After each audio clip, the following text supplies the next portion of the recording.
Today's video is sponsored by Squarespace. If you need a website, go to squarespace.com/𝐓𝐡𝐞.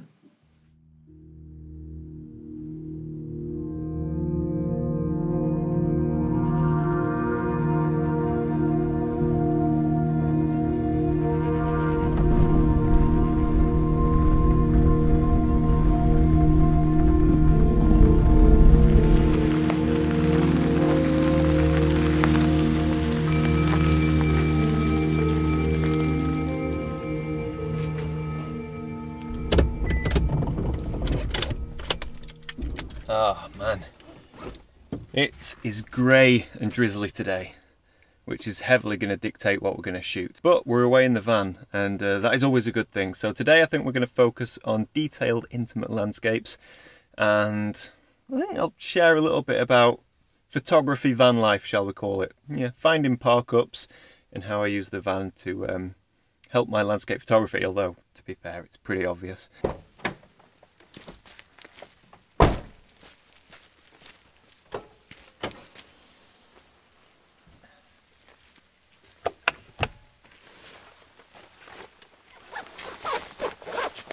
Waterproof's definitely required, and the trusty umbrella. Now this weather is actually perfect for this time of year because we're not quite into autumn yet, so the landscape is still, at first appearance, pretty dull. But in this kind of misty, drizzly rain, it forces you to look at more detailed shots, which is perfect for this time of year, as I've just mentioned. And it's great for being in the van because, well, there's nothing more cosy than being in a camper van in the rain. So I'm hoping not only for a good camp out, for a good little bit of photography tonight and tomorrow morning as well.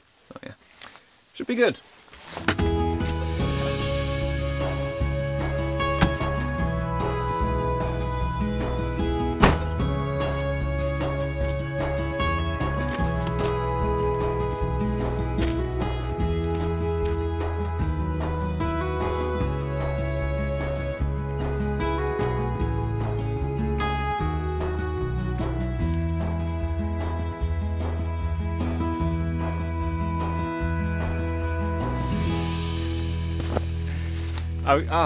I was not expecting the conditions to be this good. I knew it was drizzly, but back where I parked the van, that's all it was, just drizzly and white. But as we've walked on the footpath into the woods, well, I say woods, most of it's been cut down, but as we've walked up the footpath, we've gained quite a bit in elevation. So now we're just surrounded by this thick atmospheric mist and fog, and it is just glorious. And I think I may have my first shot. And I don't know if it's going to work, but in my head and the title I'm going to give, I don't even know if I've got a title for it yet, but it's just, oh man, love it. Just let me get set up and we'll see. Yeah, this looks super, I don't know, different, that's it, different.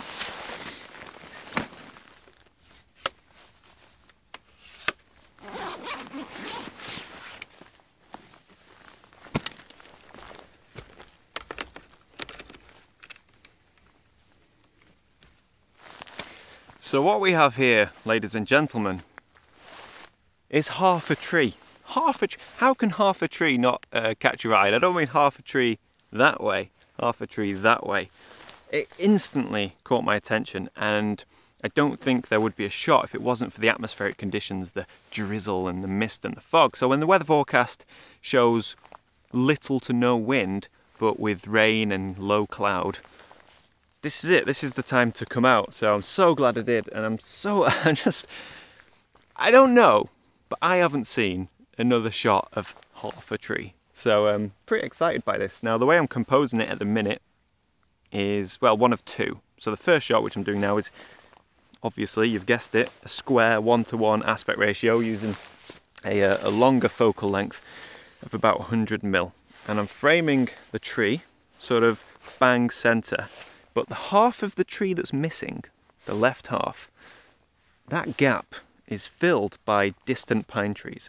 And the mist and fog gives us that separation. So we have the half a tree, and then faded in the background we have the row of pines. So it's very atmospheric, and yeah, it just works perfectly, because if there were no pines there, we would just have half a tree and loads of empty space. But the space is filled poetically by more pine trees. I haven't seen it yet. I don't like to sort of judge my images too early, but in terms of a subject matter, and the conditions. I love it, and I'm hoping that this is this might be a cheeky little portfolio shot. I don't know. Pretty happy with it anyway. Yeah. Let me know what you think in the comments, as per usual.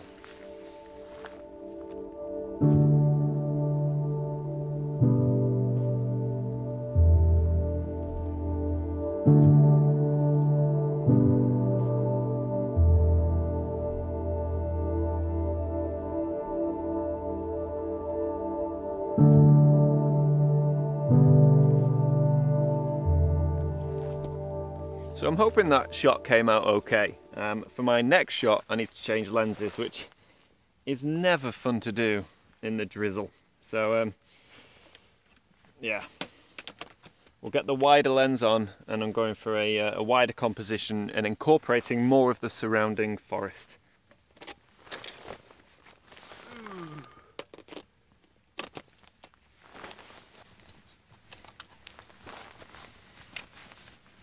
So now that I look at it with the wide lens, yeah, it doesn't work at all, but I'll explain why, so it's not a complete waste of time. But essentially we have this nice sort of copse of trees to the left, and then we have the half a tree on the right, but there's this massive area of dead space. Not negative space, but empty, nothing space. And we're talking like 25% of the image filled with just white. So it really, truly, compositionally does not work in any way, shape or form under these conditions. It needs something to fill that gap. So I think we'll stick with the one image, square crop, and yeah, pretty happy with that. So we'll move on and see if we can find something else. So the mistake I've made today is wearing the wrong trousers. A nice waterproof jacket and umbrella, but I'm wearing jeans, and that's not good for walking around in this long grass. But nonetheless, that's what I'm doing and getting nice and wet for it. But as I was walking around this grass and looking for compositions, perhaps in the heather or down there in the tarn, I noticed that there were these spider webs everywhere, spider webs, and they were catching this drizzle, this rain, this mist that we have right now. And it looked really interesting. Now, I thought there might be a shot there, but I don't have a macro lens, which is a shame, but I'll see what I can do with the lenses I do have. So I'm looking for these spiders' webs with all the water droplets on, looking for a composition. And I noticed there was lots of heather knocking around, sort of small clumps of heather. And I thought if we get a good spider web over some heather, which has that vibrant purple colour, it could make for quite a nice abstract shot. So I found some heather with a spider's web all over it, catching the droplets of mist and rain that's coming down. And it looks all right. What I would say is the biggest question I have, or the biggest decision I have to make, is depth of field. Do I shoot wide open at f4, which should render the water droplets sharp, and then anything beyond that nice and soft, giving me that nice dreamy abstract kind of vibe, which is what I'm going for, like a splash of colour with some sharp water droplets? Or do I extend the depth of field, so making the focus further reaching by stopping down my aperture? Can't tell, the back of my camera's soaking wet, so best thing to do, take a few different shots at different apertures, and then when you get home, check them all out and see which works best for you. And also that gives you a better understanding of how the aperture affects your images going forward. So it's always a good thing to do when shooting digital anyway. I wouldn't necessarily recommend it when shooting film. So we'll get the shot, and then I think we'll start heading back towards the van. It'll be dark soon, everything's wet, and we'll make a decision as to what to do from there.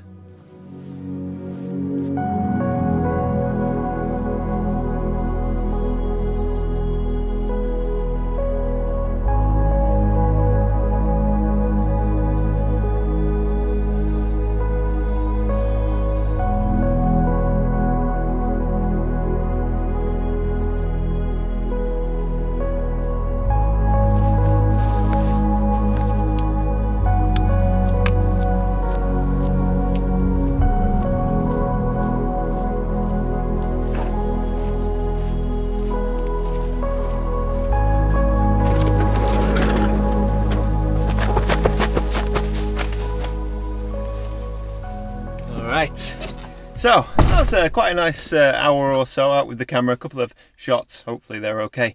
But for now I need to go and find myself a park up, or at least find somewhere to cook some dinner and I'll dry up all my gear. I've just chucked it in the back there, and then I'll make a decision as to where I'm going to sleep tonight.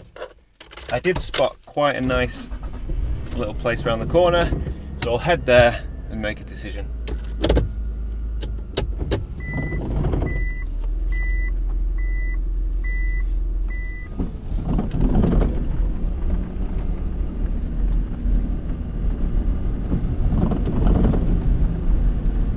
Okay, change of plans. Change of plans. We're just going to go back to the car park for a minute. Oh, let's get some light. Oh, there we go.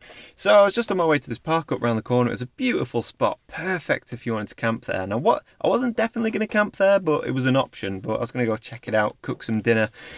And there's a massive motorhome there, so it's too good to be true. I knew someone would have it. So instead, what I'll do is I'll cook some dinner here, get my gear all dried off, and then make a move. Because I think, with regards to photography in my camper van, say I'm doing a 2-day trip one night, I will always prioritise the park up for the sunrise shoot, not the sunset. So, you know, I don't mind finishing a shoot and then driving for a little bit to arrive at a park up at night time. Because that way I can roll out of my van and I'm on location ready to shoot. The other way around, if I park at the place where I've been shooting in the evening and then have to wake up extra early the next morning and drive to my location to shoot, I don't like doing that. So always prioritize sunrise location with my park up. So that's what we're going to do, but we've got phone service here. So I'm going to cook some food, get things dried off, and then we'll make a decision from there.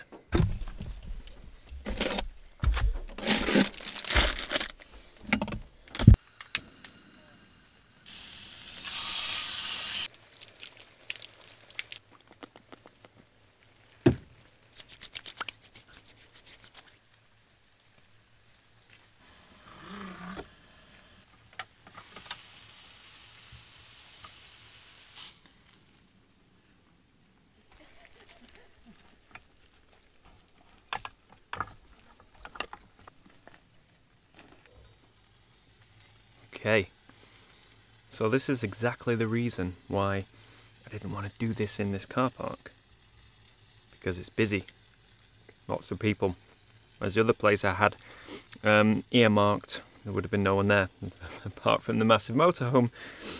I do see the irony. So anyway, chicken, guacamole, spinach with a bit of chipotle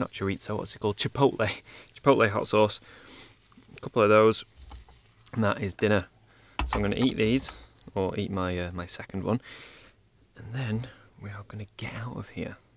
And we're going to see. Okay, this is too hot to eat. But yeah, that's what it looks like there. It's pretty good, but it's too hot at the minute. So then we'll move on, find a park up, and then make a plan for tomorrow morning, or vice versa, something like that. I don't know. The whole meal filming bit was messed up by about 6 mountain bikers packing away for half an hour next to me. The joys of being a YouTuber.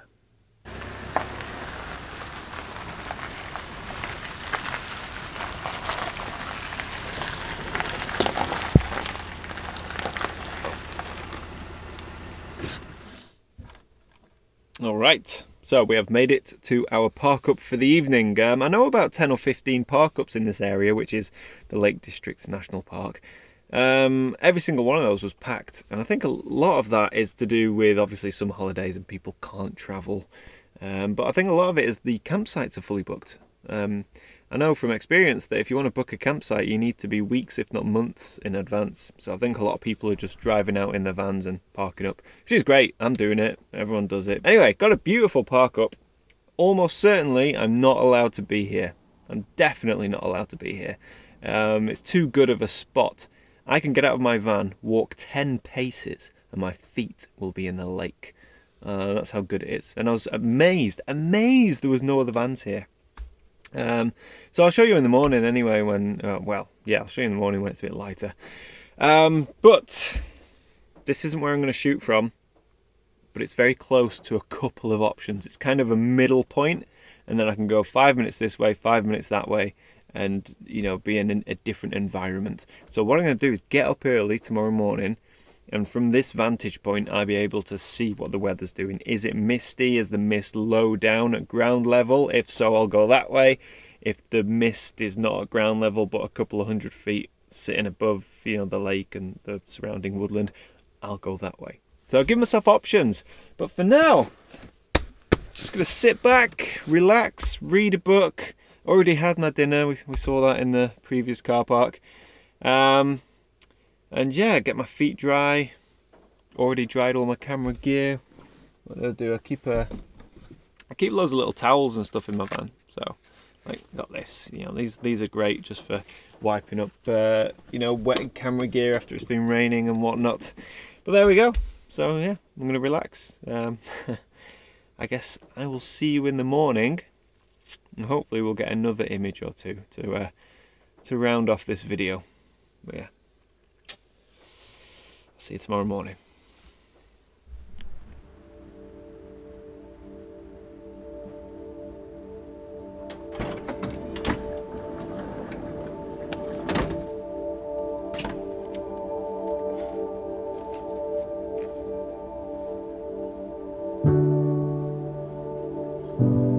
So I wasn't kidding last night when I said that this was a beautiful park up. You can see how close to the lake we are. I woke up this morning, got out of my van, walked, I don't know, like 10 meters down to the water's edge. And it's just glorious. There's not a breath of wind, completely still this morning. It's just one of those, it's those conditions that you dream of as a landscape photographer. We've got low-lying clouds, lots of atmosphere. So hopefully we'll get a nice shot and it'll remain like this. Now I'm not going to shoot from here. I'm actually going to go a bit further up the road to the end of the lake, and hopefully there'll be a few more opportunities, because where I am now is quite a small area. There's not too much to work with. But yeah, beautiful morning, really is. Right, move up the lake and we'll go for a walk and see what we can see.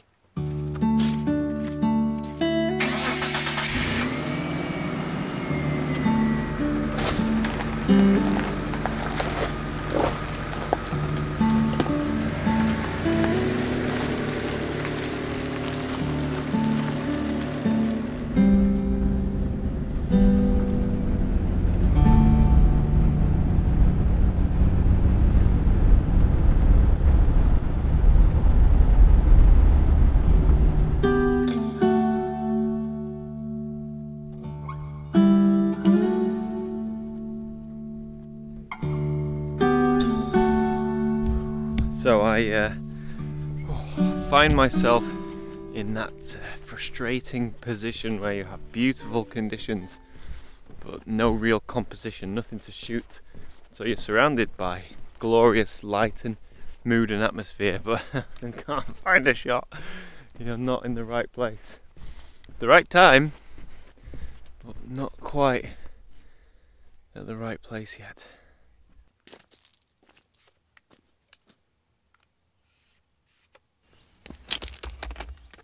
So unfortunately I wasn't able to take advantage of those beautiful misty conditions this morning that I walked through, but that's okay because I know I'll get other opportunities in the future. I am, however, able to take advantage of these beautifully still conditions. And I've got myself quite a nice composition here, just on the lakeside. A fallen tree caught my attention, and then beautifully scattered boulders within the water, and I thought there's got to be a shot here. So I'm just eyeing up a composition down the lake shore, and I think it looks quite nice. So this is a really straightforward image, straight down the lake shore. Of course we have the boulders and the fallen tree, which are quite interesting. I suppose the decisions I had to make were the aspect ratio, which I suppose I can make in post-production, but I like to frame it up in camera, and surprise, surprise, I'm probably thinking about going for a square. It just seems to work so well, what can I say? Other decisions I had to make, this fallen tree. Now it's really important that where I'm standing is fairly exact, because if I move left or right, then the top of that fallen tree kind of goes into the sky, it intersects the tree line behind and the sky, and that kind of looks a bit messy. So I want to keep the fallen tree below the tree line in the background. And then big question all landscape photographers have, where to focus. So the area of interest in this image is the fallen tree and the boulders out in the lake. So we're focused on the boulders. That simple, f16, and all in all it's quite a nice shot.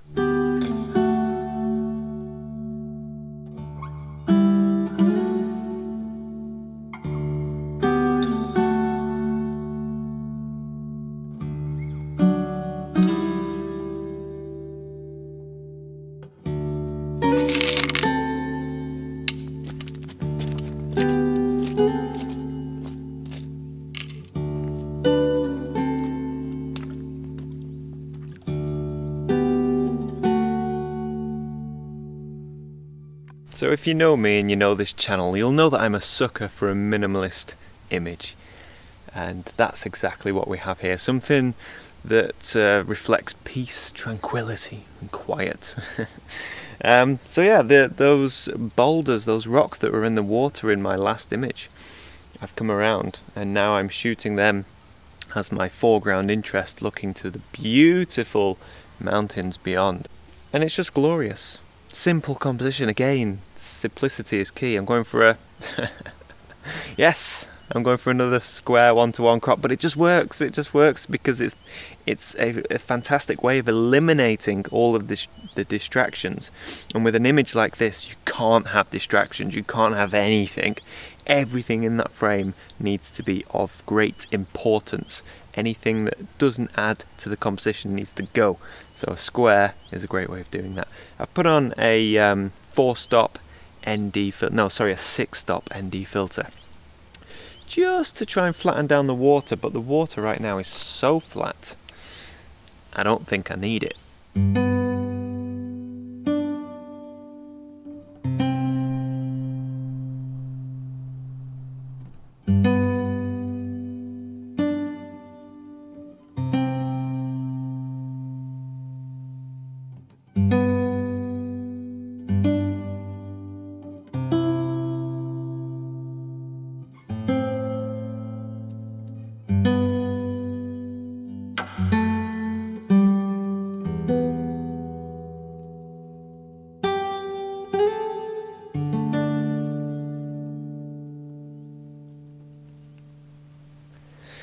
So I'm going to really struggle to tear myself away from this spot. It's absolutely glorious. I mean, just look at it. Look at it. Perfect. And this is why I love sunrise so much. You tend to get still, calm conditions, nobody around, nice and peaceful. So yeah, the early starts are almost always worth it, should I say. But I think I'm going to end the video here. We had a great shoot yesterday in the mist and the drizzle, and this morning hasn't been too bad, you know. I feel like I was frustrated, you know, at first walking through the beautiful mist and light, but you know, now I'm here, I don't feel too bad. So thank you so much for watching. Thank you to the sponsor of this video, which is Squarespace. If you don't know who Squarespace are, they're a website building platform. So if you want a website for your photography, whether it's to have an online gallery, an online shop or something like that, well, you can build a really professional, nice looking website, and you can do it all yourself. So you don't need to hire a web coder, you don't need to know any technical skills such as coding or anything like that, or programming. It's just a simple drag and drop system where you log on and do it all. They even have 24/7 customer support, so if you get stuck, you can give them a call. So if you want to give that a try, go to squarespace.com/Heaton and get a free trial. And if you like free trial, use the offer code Heaton for 10% off your first purchase. Right, I think it's now definitely time to go. So until next time, thanks for watching. Bye for now.